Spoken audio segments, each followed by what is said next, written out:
Personal injury attorney needs to be able to have good communication skills with the client. They need to be able to be empathetic towards the client's needs, and they need to be able to do what's necessary in each specific case to get the best possible result for the client. The lawyer is going to need to be able to answer the client as soon as they can when the client reaches out.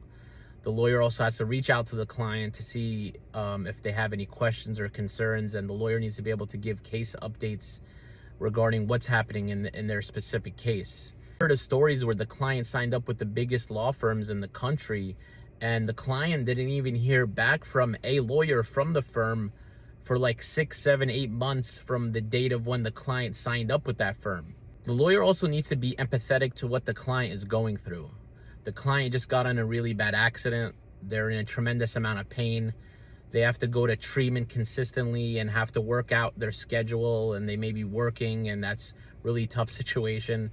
The client is now suffering in their daily activities where they used to be able to do any chores or any of their actual hobbies they enjoyed with relative ease, and now they're struggling. So the lawyer really needs to be able to put themselves in the shoes of the client. The lawyer needs to understand that the client likely doesn't have any legal experience. They've never been involved in a lawsuit.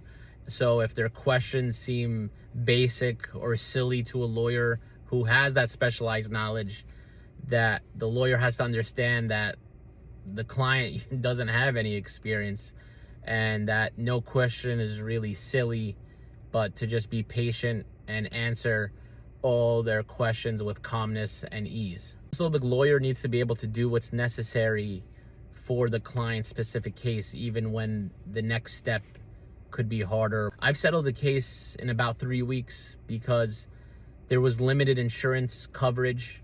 The client's injuries and property damage was really simple and self-evident.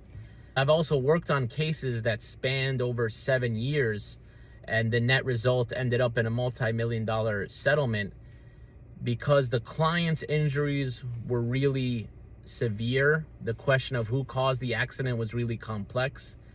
So there needed to be thousands of hours worked by different attorneys on the case to get this best possible result for the client. So if the next step seems harder or more time consuming, the lawyer still needs to do that because that's usually what's best for the client.